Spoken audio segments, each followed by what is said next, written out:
And I don't know where in the world you are, all of you, some of you I recognize. But just remember, we're sitting here in Canada. I am in Toronto, and it's starting to feel like winter, I think, officially today. Was so much better yesterday, and we have had unseasonably warm weather here in Ontario. But you know what? All good things are probably going to come to an end soon.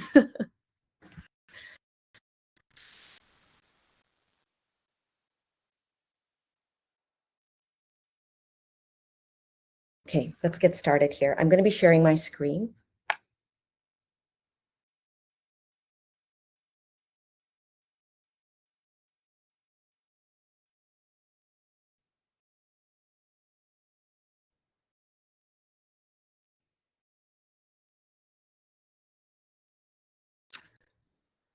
And so I'm very, very pleased to bring this subject to the table. It's something that I've been asked about over the past year quite a bit, because earlier this year when we did the Mindful Hour series, that was in January to March this year, emotional intelligence and mental agility was a big theme that I'd covered off. But emotional agility is something that I feel as if more and more so in this world, we all need to get our heads around and start practicing agility of our own emotions. Today, before I speak to you more, some of you have never met with me, have never known me before. And so it's really important that you understand. I always like to know who's talking to me. So here's me in a nutshell. I've raised 3 children. One of them I'm still raising. The other 2 have finished university, and one of them has moved on to their career as a lawyer. One, we're getting her there. And then I have a 14-year-old son. I'm also a caregiver to my aging parents. Many of us are in this boat as well. And it is a whole other role that I take on with a great deal of pride and love, as I've been blessed with amazing parents who still continue to take care of me to this day. So I'm blessed anyway. Career-wise, I'm a global corporate change leader. And what do I mean by that? I've spent 3 decades actually helping large organizations execute change globally. So the nice thing is that my experience set has not really been limited to North America. I have had the opportunity to be led by amazing leaders to execute change in other continents as well. And I have traveled extensively as well. I continue that role now as a mentor to many project managers and MBA students, and as well as young professionals, working professionals. But as of last year, I stepped back from that role, and I used to have my own startup, which is called Envia. We'll talk about that in a bit. I am, along that journey, also qualified as a mindfulness and mindset teacher. So I won't list all of those credentials, but essentially I have embarked on this journey of self-curiosity to understand how to overcome a lot of the adversities that I have had in my past, like you've had. And I was very curious as to what I could learn about myself and my mind, and how I could navigate better with my mind and my emotions. Youth development is really my heart space. So I do a lot of work with youth, be they teenagers or post-secondary students, or even Gen Z that have started work recently. So I tend to do a work on this platform in a range of different types of capacities. I'm a public speaker in this space, both to corporations as well as to other forums where I can elevate the message around the need for our youth to be given more tools. And we'll speak about that a little later. And outside of all of this, I love to be very agile physically. So I am a water nut. I love all things water, swimming, paddling, whatever you throw my way, scuba diving. I'm happier in the water. I should have been born a fish. I know. I started climbing mountains in my 40s. I'm a yoga teacher and a classical dancer as well. So this is me in a nutshell, just in case you're wondering who is Vishali. LinkedIn can be a little limiting in that sense. Quick blurb about what Envia does. We teach what school did not teach us. So what we teach at Envia through our Aura Experience program, which is this little icon down here. And what that program is a 5-week one-on-one program, which we started last year and launched as our flagship program. In this program, we teach 3 key things. We teach self-reliance and self-leadership. We teach people how to embrace change and to navigate through change, and how to even drive change, because change is something that is very existential. And so change starts from within and how we actually radiate that change outward so that we can influence others positively and powerfully is essentially the outcomes we look for. So these three things are the outcomes we look for people who work with us. And one last thing about Envia, we all were taught a lot of textbook stuff when we were in school. I know I was. And as long as I checked off those boxes and wrote the exams and passed, and became whatever I was meant to be, and maybe you were supposed to be a doctor or a dentist or an electrician or whatever it was, we read the book and we did the tests and we became what we were intended to do as a livelihood. However, in our schooling systems, we do not teach these four other types of intelligences formally. So adversity, which is how do you adapt to challenges and changes?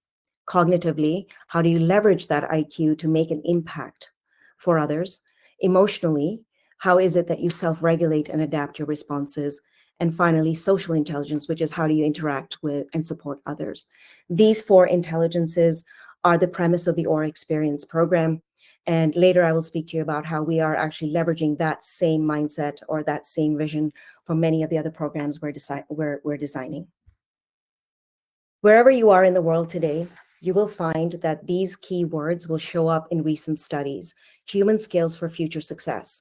So employers everywhere are looking for leaders who can emulate or exude some of these traits. And so these are not new words. They want self-awareness, they want resilience, they want emotional intelligence, they want people to be creative in their problem solving, they want leadership skills, they want people who can resolve conflict. And here's a great one: effective communication, which is so broad, right? Because effective in what context, et cetera, it really does matter.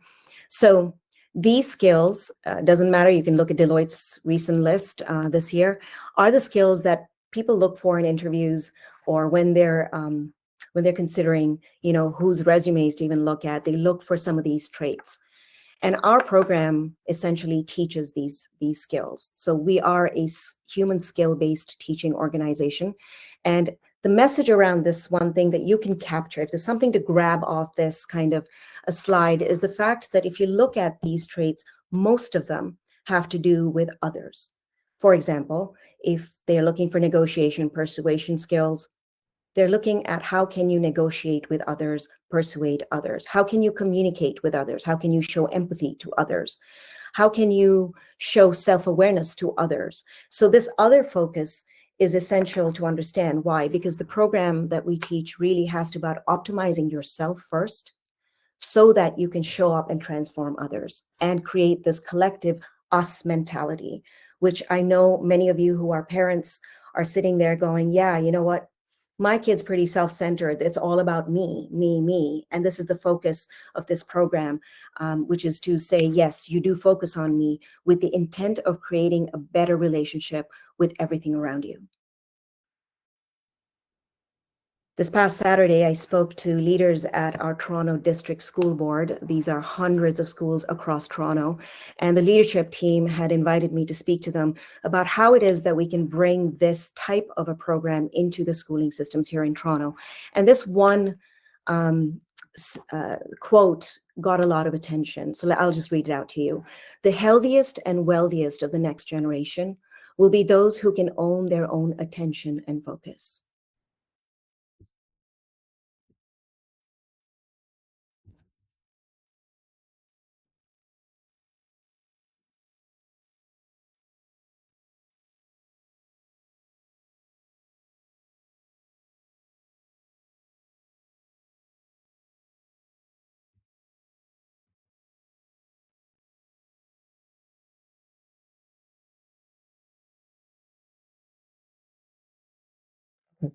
So what we went through was just a small sliver of an exercise that I tend to do regularly with myself, oftentimes just because I'm starting to behave in ways that I don't really favor.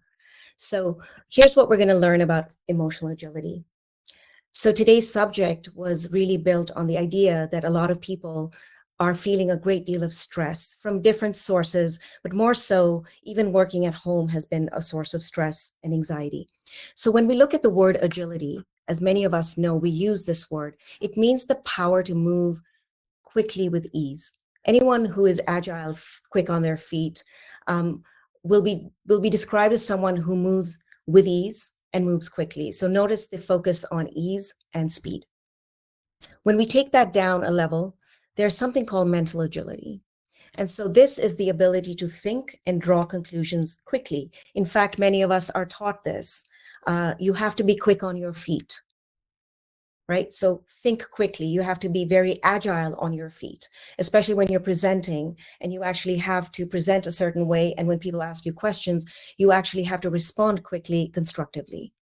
So the ability to do that, to think and to draw out conclusions quickly is what mental agility is. And we build this muscle, by the way, as time goes by, from our education, from our experience, our intuition, and here's the key word, our emotion. A few things come into play that allow us to be mentally agile. There is the idea that I studied to know this material. Then there is that I've worked in this field and I have experience in it. And then there is the intuition that comes from the first two because you've done it a few times.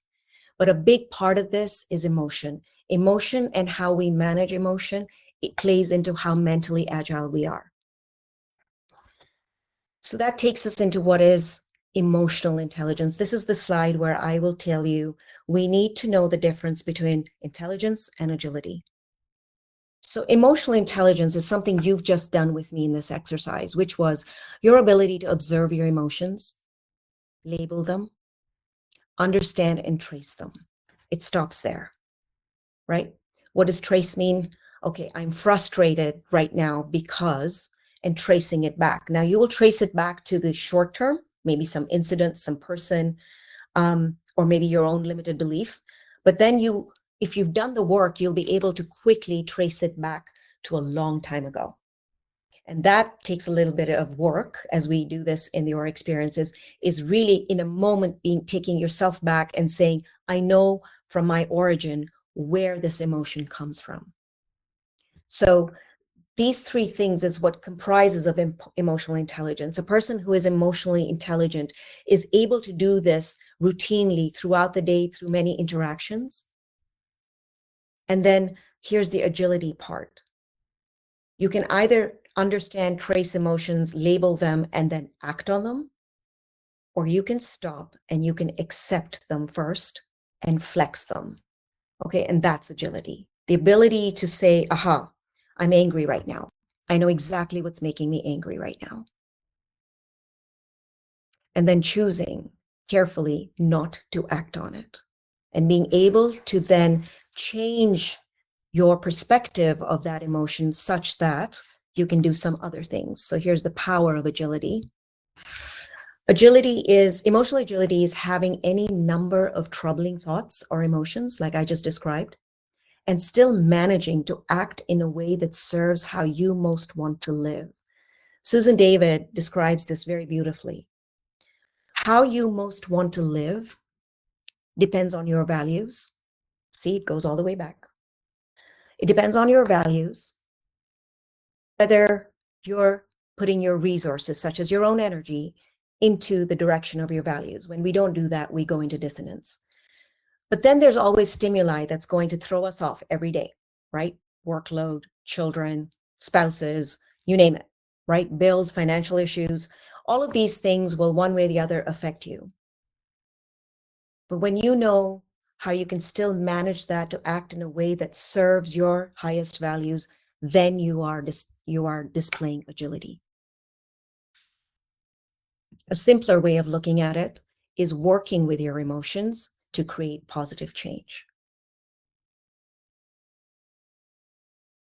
Really, really important to say, I'm feeling this, but I'm not going to allow that to define my moment, because this moment is going to be positive.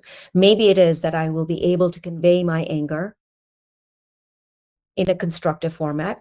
I've worked on my communication skill to do that.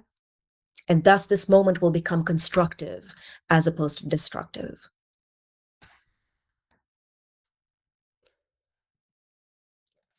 And this is the truth. This stuff actually gets harder in our long-term relationships. It's easier to be agile in new relationships where people may not know you, in the office perhaps, right? It's easier because there isn't as much history to work through. But the longer term relationships are the ones that require agility the most in order to grow and to survive. So relationships can get very stagnant if we don't know how to apply agility in those long-term relationships. And how do we do this? So at the bottom of every slide, or almost every slide, you're going to see some keywords. And I encourage you to write these words because, and I will be, by the way, sharing a recording of this as well, is that there is reflection to be done when you're in a long-term relationship. There are reflection practices to be done. Otherwise, we will keep the old patterns and we'll keep using the old patterns even though we've changed. There's the skill of being able to continually release what is not serving that relationship and what is not serving you. That too is a skill. And through reflection and release is how any one relationship is open to growth and survival because it is being renewed. So it gets harder to be agile when we're long-term. So it's just something to keep in mind that agility is crucial for growth and survival. There's a way to build agility into your long-term relationships, a practice of sorts, if you call it, that will really reveal amazingly new layers of that same relationship over and over again.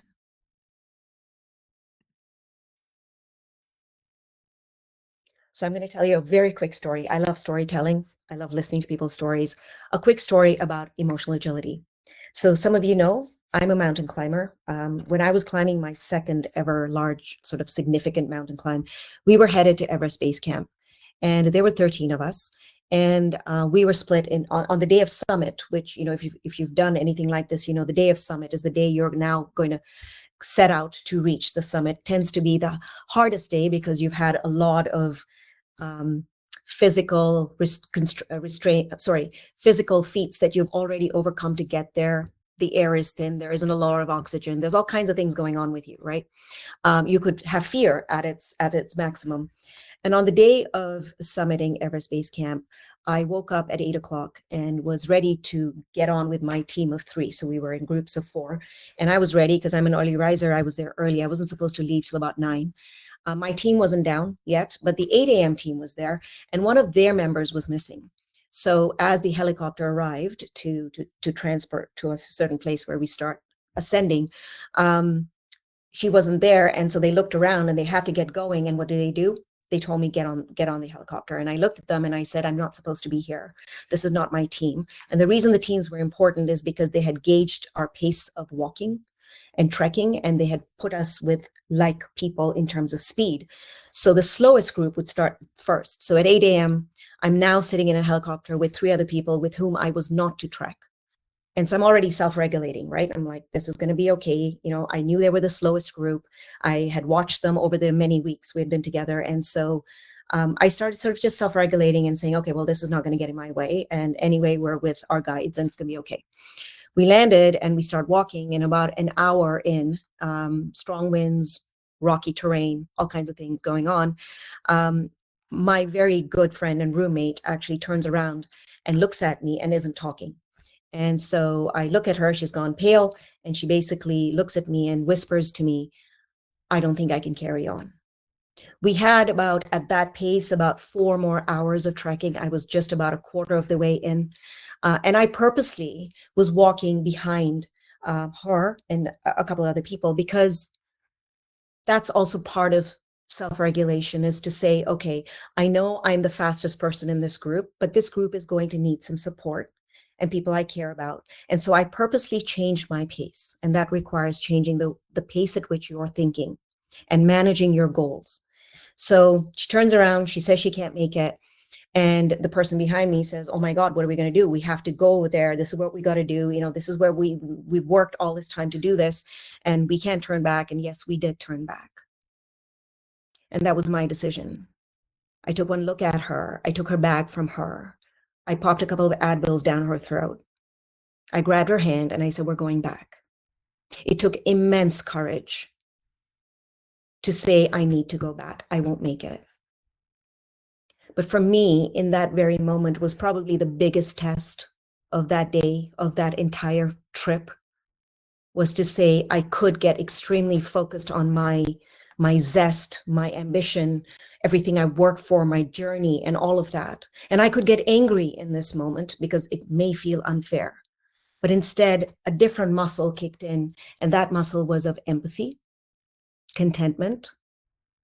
And this is the way we change relationships, and this is how we change moments and outcomes. I've never regretted my decision, but I know that the team that was walking with me, there were others that had a great deal of strife about this decision. And it's understandable. There was a lot at stake. So that's a little story about what agility looks like.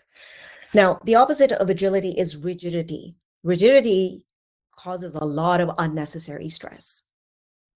Here's somebody who's very rigid, right? They display these different traits. They're unable to appreciate other people's emotions. And I don't say this judgmentally. I say it because everybody's context and journey is different. We're all wired and configured a certain way. We've been taught things different ways. So for some of us, it's easy to see other people's emotions. For others, it is not. But for all of us, it is a possibility and definitely a skill that we can develop. They are people, because of their rigidity, they avoid experiences, which is very sad, right? They don't expose themselves to certain experiences because they think that things should work a certain way. And that is the way it should be. And certain experiences are way out of the box. One of the things I teach in the Aura Experience is how to get into places of discomfort, because that is how we expand. They tend to be intolerant of differences. You know, I want you to think about people in the workplace right now, or someone you know, right?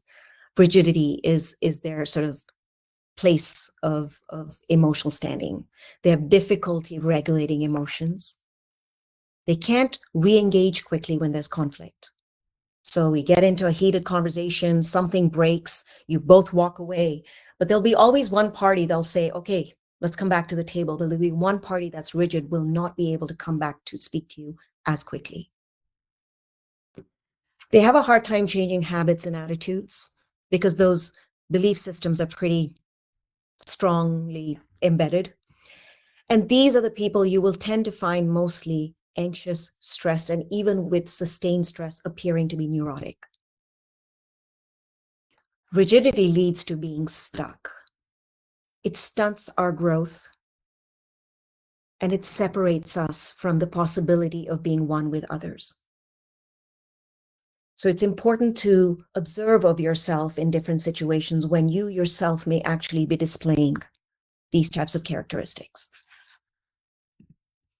So let me talk about rigidity.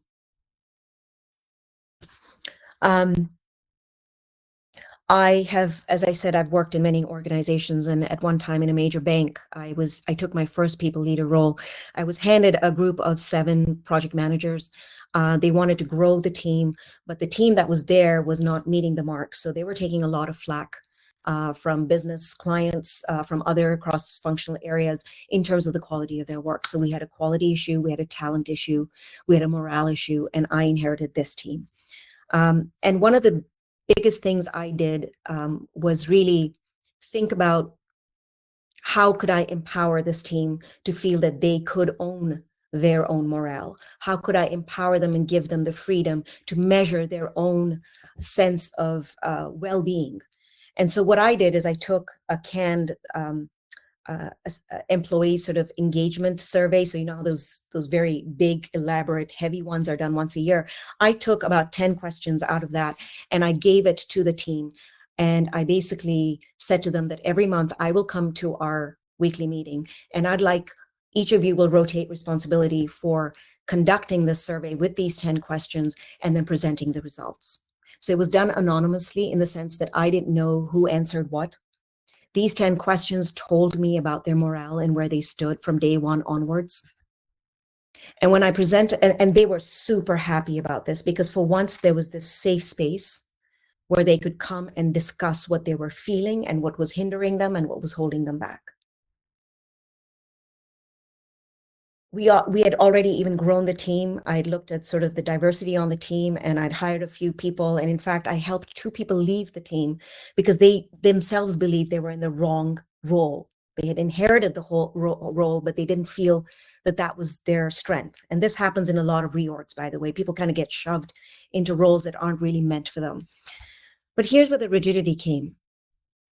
My own manager actually told me to remove this practice, that it was not acceptable at the bank, that the only engagement survey would be the one that they would do externally, bank-wide, thousands of employees, and that that should be the only book of order. And so I went into this dialogue with this person trying to understand why we could not self-manage our own morale this way when everybody was very receptive to it. And there really wasn't an end game to it, because it was about, these are the rules and you will follow the rules. It did not matter how that was a good idea. Maybe others might benefit from it. Maybe we should practice it. Maybe there's a different way in which we practice it, but that there was actually a great deal of good coming out of it. So this rigidity mindset was not even allowing her to say, what are the 10 questions? What are you finding out? The inquisitiveness, the curiosity was not there. And that's what 25 years in the bank can do. So that's an example of rigidity. I eventually had to step down. I had to nix the whole idea, maybe about 5 months into managing that team. And it was quite sad, because they themselves were sad that that practice was taken away. So why do we need to be emotionally agile? What's the story behind this? Essentially, I will tell you, being emotionally agile for me has allowed me to live with more flow and ease. What flow and ease means is that I tend to be able to feel empowered, to find my calm and my confidence and my authenticity. I feel like I can be me if I'm in the office. I can be me right now. I can be me with my child. I can be me, and me doesn't have to really change a lot. Many of us, especially if you're starting off your career, will walk into different workplaces, obviously with some social anxiety. That alone can take you down. And so what do we start to do? We start to pivot and try to be things that others expect us to be, because we don't know our context good enough yet. Right? Many of us have stopped being inauthentic just because we've been in a long-term relationship and we've read our spouse in and out. And now we figured out that when we want to do something of, get something done, maybe the fears kick in, and we start pivoting the way that we would want to ask a question, for example, rephrasing ourselves so as we don't trigger the other person. It's not the most authentic self that you are portraying, because what you're doing is you're masking who you are and trying to sort of get to the end game.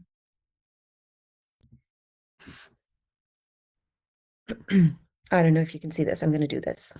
So here are reasons why you want to get on the journey of being emotionally agile. Why do you want to build this muscle? This muscle alone, single-handedly, will create or destroy your daily experience. What we teach in our experience is the first thing you can do is identify and manage your distractors and stress triggers. Wouldn't it be great if you had a built-in mechanism that would actually say, that's a distractor, I need to stop now. This is a stress trigger, I need to stop now. And stop means go back in. And what I tend to teach people at that point is to hold your silence. Okay, but we'll talk about those things you can do on the next slide. What are those things you can do? You want to build emotional agility because that is how you stay present and focused. Note, these are some of the same things I showed at the beginning of this presentation around the human skills. Staying focused, staying present, adapting to change with ease, and then driving change with clarity.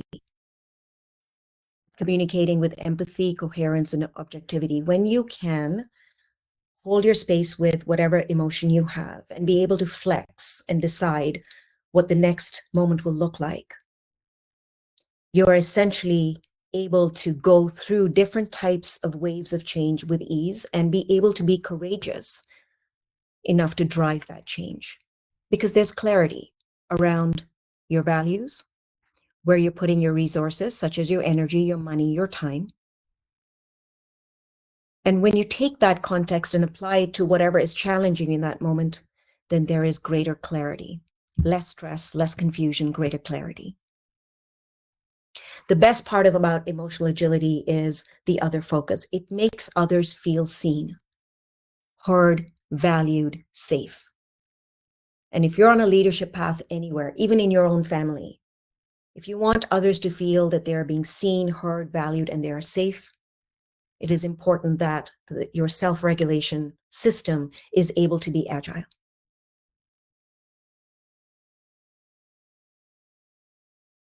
For me, staying calm, showing resilience leads to being productive in any one interaction. The minute you release that emotion, and many of us do, I still do, especially with my 14-year-old, they can get to you and they can break this notion of agility very quickly. You'll just kind of be clouded by anger, but very quickly, as I am in the play of perhaps yelling at him, because it's been only 6 times I said the same thing, I will catch myself now starting to say, you know what, my physicality has changed.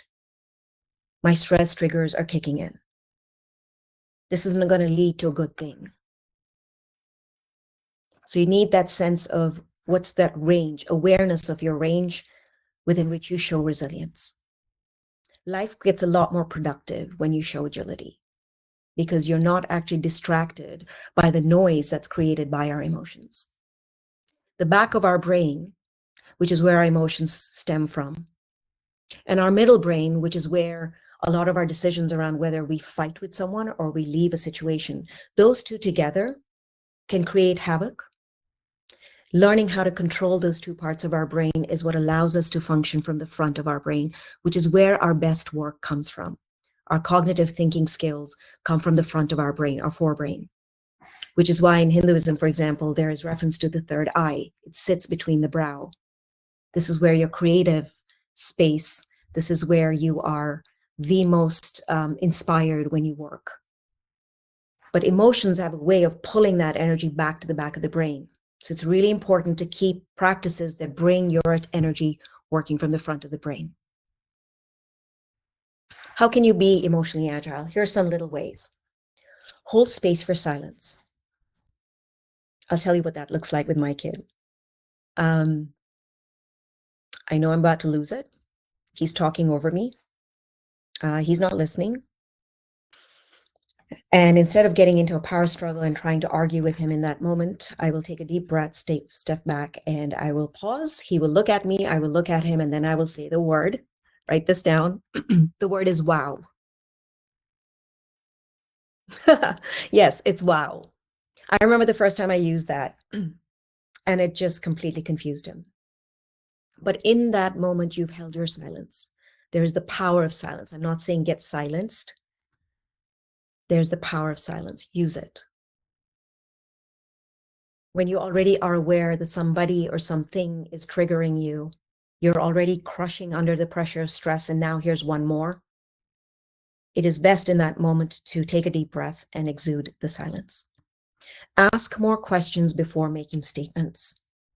Curiosity is an extremely important trait no matter where you are. When you don't ask questions, people label you as being judgmental. Seek to understand before you decide to make statements. Now, there are people who will continue to ask or beg the same questions of you over and over. I have them in my life, right? We've discussed this. This is the way it's going to play out. We both understood this. And then the next day we are back to square one. And these are the times when holding silence and holding that space for silence is important, because not everybody learns the same way as you might have calculated the very first time. So holding off on conclusions is really important to staying creative, right? I have a very strong gut. My gut brain is super strong. My gut will speak faster in any one moment before my brain catches up. I'm aware of this. It's my work every day to allow time for the analysis. So I hold off on conclusions. Reflect on the journey, not the frame. In any given moment, that's the frame. The frame is limited. The context is different. But I take a moment to kind of sit back and say, this person is verbalizing this to me this way. Reflect on their journey. Before you accuse them, before you advise them, reflect on the journey. Where is this person coming from? And the only way to learn that journey is to be able to continually ask questions. Adopt habits that strengthen your parasympathetic system. For those of us who are attuned to our nervous systems, we have two parts to our nervous system.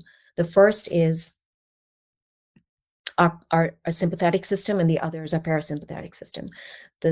We spend about 80 to 90% of our day in activating our sympathetic system, which is our do. I got to do this, I got to do that, I got to analyze this. My mental state is working nonstop. However, the only time we invoke our parasympathetic system, which is the one that decompresses us, is when we sleep. Most of us is when we sleep. But you have habits that you can incorporate in your day. Many of you join me for meditation and mindfulness. You know, this is my way. Breath work, meditation is my way of instilling practices of decompressing and activating my parasympathetic system. When we do this, we give our body and our being a reset continually through the day. That's why breath work is so important. You can stand in front of somebody and talk to them and invoke breath work, and right away you will decompress before they know anything.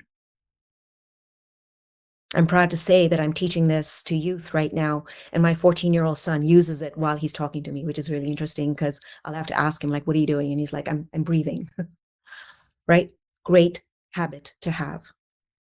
Showing vulnerability and humility. Many of us have this wall, afraid to show our vulnerability. I can't say I'm angry. I won't tell you I'm tired.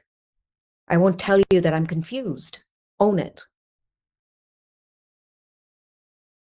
Practicing healthy detachment. What does that look like? I call it zooming out, right? When you know that your emotions have a hold over you and you now need to flex, the best thing you can do is zoom out. We teach this practice in our experience, that is zoom out and have a sense of detachment with what is happening in that moment.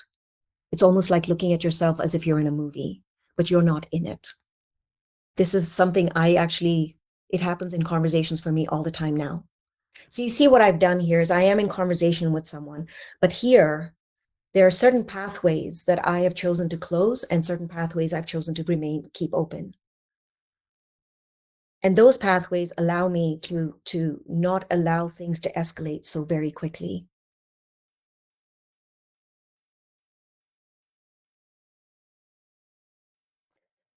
And this last one I will say to you is adopt a self and an other awareness practice. We all know what self-awareness is, and that a self-awareness practice can comprise of many mindfulness techniques and mindset training. However, there are 10 types of awareness that we all should be aware of. And in the Aura experience, we teach about there's your awareness of yourself, and then there are 9 others. And when you start to clearly see your context in terms of those 9 other things, your world becomes a lot bigger and you will not get attached to any one outcome because you see the bigger picture. Seeing people's journey becomes easier when you do this.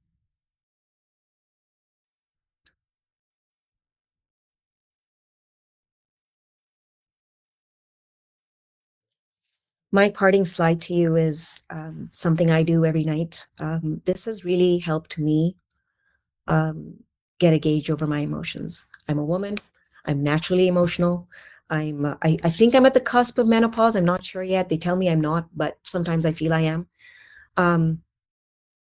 Emotional agility, emotional self-regulation becomes even more important for us at these various types of sort of stages in life that we are in. And so I ask myself 6 questions every night, and I rate myself 1 to 5. The first question is, today, how well did I know my why, and did I live intentionally? Did I live consciously? Was I clear about what I was trying to get at? The second gauges my energy that day. I reflect on my day and I gauge from 1 to 5. Did I manage my mental and physical energy well? Well means consciously. Purpose, my purpose. We all have our known purpose. So at the end of the day, I kind of pen 1 to 5. I felt it was necessary to be my best, and I made success a must. 1 to 5. How well did I meet my purpose that day?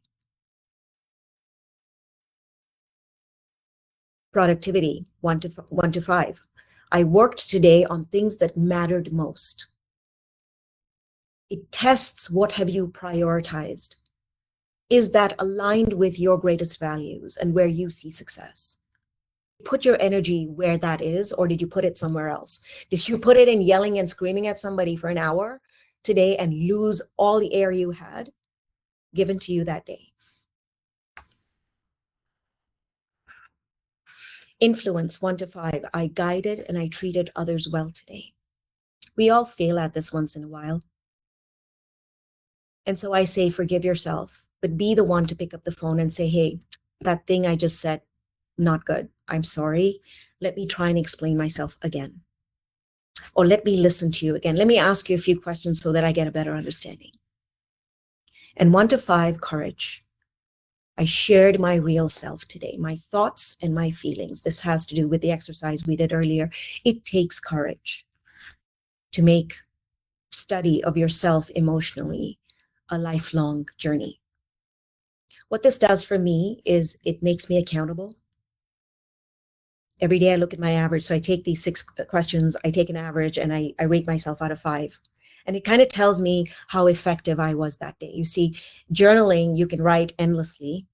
You can write endlessly, and I do advocate it in certain situations. But in certain situations at night, tired, and you don't really know what you're measuring, I always look for sort of that anchor. So I'm accountable when I do this to myself. I'm persistent in my quest to better my understanding of myself, and of course, being brutally honest.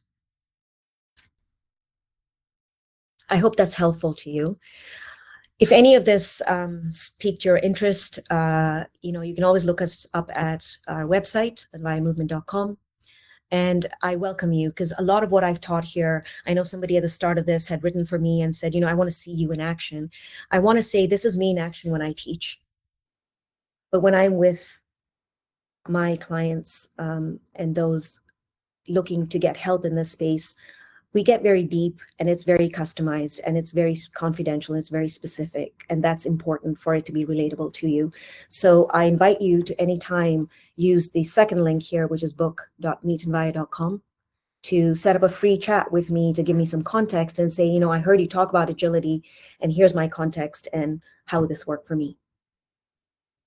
I'm proud to say that our flagship program, Our Experience, which we launched last year, is soon going to move to a one-to-many model next year. It's the only way that I can scale up. We will not be losing any of the good stuff that we've created for our clients. In fact, if you go to our website, you will see a lot of testimonials, video testimonials of people who did this work with us last year and this year. But what I'm more happy to say is that our Aura Teens and Aura Youth programs are well into development now. So I'm very, very pleased to say that that work is underway to make sure that more of our demographic gets access to some of the teachings that we've just shared with you today. And with that, I'm happy to take questions. Just remember, you can go to your Q&A and you can just type in questions there, and I can address them if you have any. I love that you've been sharing here as I've been talking away. Let me just cover this off a little while here. So, challenging sometimes. I find this challenging for lack of support. Such a good observation, because, the way to solving anything is to be able to see it first, to say, I need support, right? That takes courage to say that. We always try to sort of be the heroes and wear our cloaks around all day long, but taking that off and say, what kind of support are you looking for? Where can you get it? Where will it meet your needs? I have someone sharing here, I'm dealing with a potentially stressful situation with business partners, and to identify to the different partners that we are all on the same page. However, the way we can communicate does not present these feelings in a constructive manner and seen as critique or criticism. I'm acting as a bridge between the other two parties. Not a happy place to be, but a very important one. I think it's lovely that you describe yourself as a bridge. I think we all could embody the notion of being a bridge for others to cross over from a place of knowing to a place of not knowing, right? I love that anomaly, that analogy rather. And I invite you, if you feel like you got a lot out of this, but you want to kind of prod into that, you can certainly come and pick on my brain. Hope it's been helpful. We have about 5 minutes, so no rush. Anything that's top of mind, any comments, even ideas. See, my slide always says ideas, right? I'm always in this dialogue, not just to get questions and help people, but I get some of my most amazing ideas just come from people who attend these and they have this epiphany. So do share if you've got some ideas as well. And sorry about my little mishap. I'm using Zoho for the first time. I'll get better at it. Thank you very much, all of you, for that feedback. Feedback is really important for me to get stronger and better every day. So even if you don't want to put it here, you know you can reach me. You have my email address. You can reach me on my website. You can reach me on social media. You can ping me and say, I love today, but I think this would do really great. Please reach out and please give me that feedback. All right, I'm going to be letting you guys go soon. Oh, here's a question. How do you deal with emotionally rigid people? So it depends on where that rigidity is and who that person is. What I've found that has worked for me, for someone who's extremely near and dear to me, as I said, long-term relationships, harder to stay agile.